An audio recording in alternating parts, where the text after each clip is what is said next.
So, good afternoon. My name is Gadian. I'm privileged to chair this session. And I've decided that since Cheryl has imposed 4 papers in this session, that I've scrapped the whole thing. We're going to go to the pub. No, we haven't go to the pub. So I've decided that it'd be better if we divided it up into 2 papers and discussion, and then the next 2 papers. So the first 2 papers we're going to have are Nicholas McDermott, sitting to my right, who will be talking on the sweet slaves of St. John. You may have seen Nick's MA thesis sitting out here ready to be torn apart by all and sundry, but apparently not, and in fact he's going to be starting PhD, as he says, on Monday. So we will, and then we'll follow with Tara, whom I'll introduce at the time, but Nick will start, and of course the usual time. Right, I'll begin. Right, good afternoon. Try not to fall asleep, full of lunch. I'll be dancing around because I've got quite a lot I want to get through in the time. So, Sweet Slaves of St. John. I'm talking about the use of slaves by the Knights Hospitaller, the Knights of St. John, the military order in the Holy Land that's probably best known as the Knights of Malta, where they still reside today. Now, what I'm going to talk about, I'm going to add a small amount of running context, so a few dates and the area I'm talking about. Then I'm going to talk about sugar, because it's incredibly significant to the Hospitallers' production, and their very survival is funded by sugar. I'm going to go into use and significance of slaves, some of the other areas where slaves are significant and how they're used. Then manumission documents. I've got some actual documents, so I'm going to race through and get onto those. Oh, statutes, very important, which is how the Hospitallers frame their slave system, the rules and the regulations they put in place. And then some conditions and, if I think of any, some conclusions after 20 minutes. Right. Running swiftly on. 1191, Richard I conquers Cyprus. He's on his way to the Third Crusade. Cyprus is in his way, takes it out the way. That's when Cyprus becomes a Crusader kingdom. And 20 years later, the Hospitallers are granted Colossi, their first lands on Cyprus. Colossi they would then keep until they were eventually kicked off of Cyprus. So for the next 300 years, they're growing sugar on Cyprus. In 1210, it's not that significant yet, but come the fall of Acre, it's going to become incredibly significant. 1291, fall of Acre. Acre was the last Crusader possession on the mainland. Acre falls. Cyprus is no longer a little Crusader kingdom that's not even in the Holy Land. It's now all that we've got left. That's all there is. The Crusaders are on Cyprus. They've lost the Holy Land. They lost Jerusalem years ago. And now they've lost Acre. All of the trade that was going to the Holy Land through Acre now goes through Cyprus. All of the pilgrims now go through Cyprus. It's a bit chaotic to begin with, because 3 military orders all at once move their headquarters to Cyprus. The Templars are there, the Hospitallers are there, the Teutonic Knights realise it's full and go to Poland and Hungary. And you get this economic boom developing. Although, as I said, Cyprus is a little full. The Hospitallers decide they want to capture Rhodes, get their own space. They don't want to be living under the King of Cyprus, they want their own rules. So off they go, capture Rhodes. Now they've got their own place, they've got their own reason to exist. They tell the Pope they're going to retake Jerusalem. They're not. There's just no chance of that. But they tell him anyway. And because they now have a reason to exist, Rhodes is a fortified island. They can have a naval base. They can raid Saracen shipping. They can prevent shipping between Saracens and Christians, just like the Pope wants. They're not going to get disbanded. The Templars get disbanded. 1312, Templars are disbanded. Overnight, all of the Templar lands on Cyprus become Hospitaller. The Hospitallers become the second largest landowners on Cyprus under the king, who's the first largest landowner. So they've got their military base, and now they've got all this land on Cyprus. What are we going to do with that? Well, farming. Lots and lots of farming. They've got this very safe, relatively safe, large estates on Cyprus, and they can start using them for economic purposes and funding the order. 1344, capture of Samaria. Samaria is tiny castle on a tiny island just off the coast of the Holy Land, where the Hospitallers go, look, we've got a castle in the Holy Land. And they get all this funding from the Pope and the King of France, and everyone goes, go attack the Holy Land. And they go, no, we're just going to take the money for having it. But that is very representative of the Hospitaller policies. They're trying to keep themselves alive rather than actually achieve their objectives. I know, how rude is that? So quite often the Pope goes, go do a little invasion, go raid the Saracens. And they're going, no, we prefer to have the Ottomans not kill us all today. Unfortunately, it does get to that point. 1522, the Ottomans are actually very gentlemanly and let the Hospitallers leave Rhodes peacefully, take their archive with them, and go to Malta. And that's really when my period ends. What I'm focusing on is this couple hundred years where sugar on Cyprus, in this bit they're producing sugar in Cyprus before this period, but it's little. Now it's where it becomes significant. Little mention of sugar. Before the First Crusade, domestic, small scale, low quality, low quantity. The Crusaders arrive and start to increase this production. They industrialise it, they build aqueducts, they create refineries all along the Holy Land. Now, it'd be wrong to say the Crusaders are some kind of civilizing force, bringing in a backwards industry. No, a lot of the innovations were already being developed before the Crusades. The Crusaders just have all these European people that really want sugar because they think it's a cure for the plague. You would want a bit of sugar if you thought it was going to cure the plague. Now, scale, how many slaves am I even talking about? King of Cyprus in 1415 had 1,500 slaves just producing sugar. The Hospitallers, it's very difficult to get a firm estimate. I know they had their largest plantation had at least 400 slaves, and they had a couple of plantations.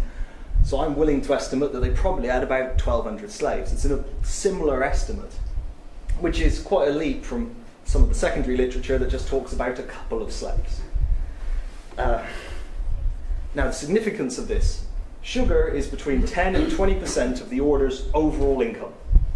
20% of all their money is coming from Cyprus, producing sugar. Now, this money is actually far more significant than the 20%, because Rhodes and Cyprus are right next to each other.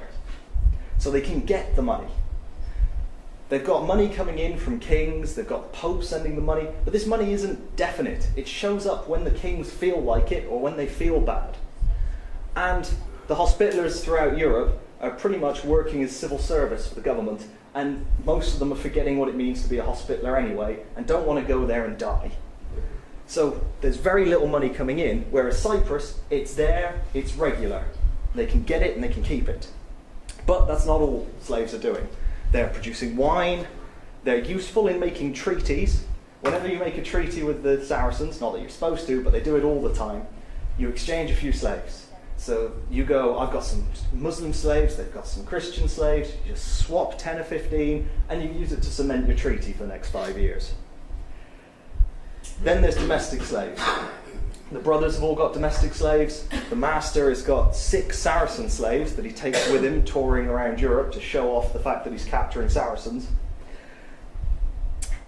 And they're incredibly significant. Now, this last one, servitude to the sea, I've added as, even though I've been doing this for a year, this still confuses me. It's slavery-ish. So a lot of people have said it's a kind of forced conscription. The people of Rhodes have to row boats for a couple of years or else. Some people have said it's part of the role of being a manumitted slave on Rhodes. When you're freed, you are then, part of the condition is that you serve on the galleys. I think both are probably half right and both are probably half wrong.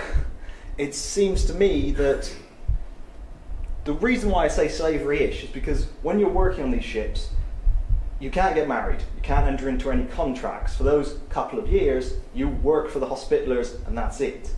And if you want to stop working for them, you need a formal manumission document. You need a document signed by the master of the order saying you've regained your freedom and liberty, which is very slavery-ish rather than conscription or some kind of voluntary labour. Additionally, people don't seem to want to do it. You have people running away. People are fleeing, and the Hospitallers have a big problem with people going abroad to get out of their couple of years of service rowing boats. Right, I need to keep moving. Hospitaller statutes. Now these statutes are when they frame their version of slavery, because they don't work under the rules of any king. They are the kings of Rhodes. They're in charge. So how they deal with slavery is pretty much entirely up to them.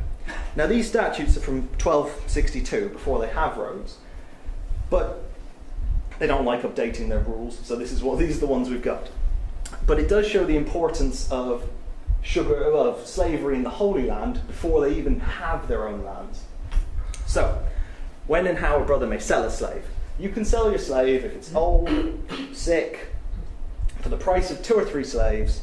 Oh, and the master has to say it's okay. That's not the master of the slave, that's the master of the order. You have to get a permission slip. Concerning baptism of slaves, you have to have a permission slip from the master of the order to baptize what you would consider your slave. You've joined the Hospitallers with a few domestic slaves to look after you, and when you sign up, those become the order's slaves, not yours. And these statutes are cementing that difference. No longer have you got your domestic slave that you can free and you can do what you want to. This is the slave of the organisation, and the head of that organisation is the Grand Master of the Hospitallers.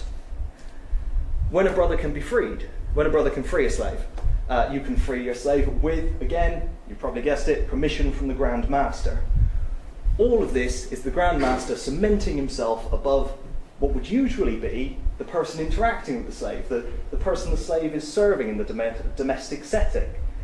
Quite often the person who bought the slave was before they joined the order. But this is key for understanding their manumission documents and why their manumission documents look the way they do. And the final one, Colossi, is to be administered in the same manner as Maynooth, which is a Hospitaller sugar plantation in the Holy Land. Which again, it's before my period really, but it's showing that they had these plantations in the Holy Land, and when they got Colossi, which was 1210, the Cyprus sugar plantation, they were making sure that it looked like the ones they had before. They were dealing with it in the same way, which dealing with it in the same way basically meant its preceptor, all of the money goes straight to the order, because usually you make money and the order takes a fraction. But with these plantations, the order is taking far more from sugar than it is from other forms of production. Some actual documents, very pretty. So, this is one of those permission slips I was talking about. This isn't a manumission document. There's no regaining Roman liberty. There's no regaining your rights. There's no, this is a nice slave, so we're going to let him go because he's worked really hard for a long time. None of that. There's no witnesses. This is a note from the master of the order saying, yes, you can free your slave. The guys with the slave, these are 2 domestic slaves for a brother on Cyprus. The brother died. Before he died, he said he'd try and get his slaves freed. So when they were dealing with his will, they asked the master if they could free his slaves. And the master wrote back and went, sure. Oh, there's a condition on this though. You have to work for the order for the rest of your lives. This becomes very key actually, because there's a lot of arguments that the Hospitallers are creating serfs, which I'm going to discuss in a little bit. But at the moment, tying someone to you for the rest of their lives is a little serfish. So it is tying them to you. Now this one is the opposite. This is a proper manumission document. This has got witnesses, dates. They're saying that God wants this guy to be free. This is a good guy. He's regaining his rights as a Roman citizen. There isn't like a Roman Empire anymore, but they like traditional things. And this guy is on Cyprus. He's a baker. He's actually a baker for the master of the order. The master knows this guy. He doesn't even have a condition. There's none of this work for the rest of your life, pay taxes. It's just, you're a free man. Off you go. And all of that relates to the fact that the master of the order influences these manumissions. He knew the guy. He knew the guy's situation. These 2 slaves, the guy freeing them, has never met them. Has probably never even visited their plantation. He may be vaguely aware of the brother who died, who they were serving, but for the most part, he's just ticking a box that's gone, oh, that brother's died, we can free a couple of domestic slaves. Right, catch my breath a sec. Alright, some conditions and trends in manumission. I'm actually doing quite well for time. I might be able to breathe. Get breathing. Ex-slaves, not serfs.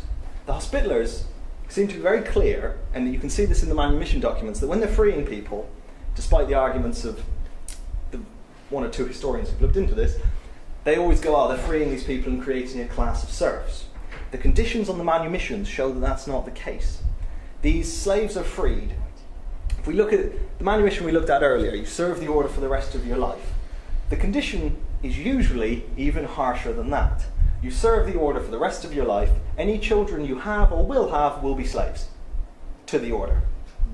So your freedom is very individual. Add to that, they also put in a nice clause that goes, while you're working for us for the rest of your lives and your kids will be slaves, you only have to pay the taxes that are a third of that of serfs.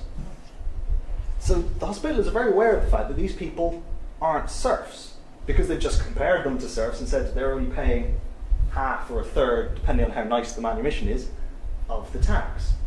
So you've got this probably quite annoying ex-slave status, where you're not free, you are tied to the order, your children can't be free, you probably can't go where you want, given that you've been tied to the order for your entire life, but you're not a serf either. And from the manumission documents, it looks like these ex-slaves are living in ex-slave communities,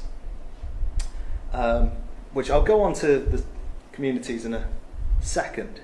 Most of the manumissions involve slaves with Greek names. This is interesting. It's led a lot of people to say, oh, they must have only had Greek slaves, which I'd argue far from it. It's just that they don't free many Saracen slaves. And when they do free Saracen slaves, and you know it's a Saracen because whoever's writing the manumission was detailed enough to tell you, they sometimes have Greek names. It seems that the Hospitallers quite like the idea of having domestic slaves with Greek names, because they were used to it. They had a lot of domestic Greek slaves, and so whenever they had some Saracen slaves, they'd give them Greek names. Part of baptism and part of adding insult to injury. Not only are you a slave, you don't have a name. But it is very important to not look at manumission documents as the typical slave. Typical slave wasn't being freed. So as much as I like these documents, and they're amazing for getting individual details about individual slaves in specific conditions, most of the slaves are a silent majority. They're not being freed. And they appear very rarely in the documents, but occasionally you get the nice Christian pilgrim who's off on a bit of a jolly around the Holy Land, who goes, there's a load of slaves in there. And you're talking about hundreds. 3 minutes. Thank you. Right. Oh, actually, I'm doing quite well. I was wondering if I'd get down this far. These manumissions, a couple of these are just quite interesting. So this guy, he's manumitted on the condition that he buys a Christian slave to replace him. Now, the Hospitaller logic for that is that it's better that we own Christian slaves rather than them being owned by Muslims, because then they can work for us forever. And it's better, because we're monk knight murdering people, but we're Christian monk knight murdering people. This manumission is actually slightly more detailed, and it says you've got to buy a Christian slave to replace you, and that slave must get married and take a wife and live in the slave community. And this kind of leads me to a bit of a conclusion that the Hospitallers have got some sort of breeding program. As strange as that sounds, since they're having slaves for 300 years, they're likely to think long term. And there's other documents that support this. For example, this is a one-off again, but it's selling a slave who can't produce children. So they've gone, this Saracen slave girl can't have kids, so we'll sell her. And that is the reason they're selling her. They haven't got any other justification other than she can't have kids. And there are other documents from the Hospitaller preceptories on Cyprus where they talk to each other, the plantations, and they ask the Grand Master for permission to exchange slaves based on gender, because they want to correct gender imbalances in their plantations to allow their slaves to marry. Now, my theory for why they're doing all this is a way of tying the slaves into the community. They're capturing these guys in battle, they're capturing them in raids. They don't particularly want to be Hospitaller sugar plantation workers. And some of them run away. But as soon as they arrive, they start integrating them into the existing communities. So you give them a wife, you give them a house. You've got to keep an eye on them, but once they've got a couple of kids, it makes escape far harder if you've got to take your kids with you over the fence. And it seems that this policy worked to some extent. There are very few reports of slaves attacking the Hospitallers or rising up. Whereas if you... Conclusion. Okay. Whereas if you look at slavery on Malta, there are uprisings, but they haven't got this settled community of slaves. They're treated far harsher. Right. So... I'll give a conclusion as well. I must have lost that slide somewhere in coming from Cardiff. But overall, this is a very significant form of slavery. It's almost entirely lost in the secondary literature, although it's hard not to fall over these slaves in the Hospitaller archive. They're everywhere. These mission documents are there. They're telling you how many people they've caught in battle and where they're going to go. And sugar production. It's all there, but it's just not discussed in the secondary literature. Sugar has been one of the key focuses here because it's so significant. I could have looked at Hospitaller slavery earlier, but it's not got the same significance to the very survival of the order. In a lot of ways, without slavery, the Hospitallers may well not have survived in the Mediterranean for as long as they did. The end. Thank you very much.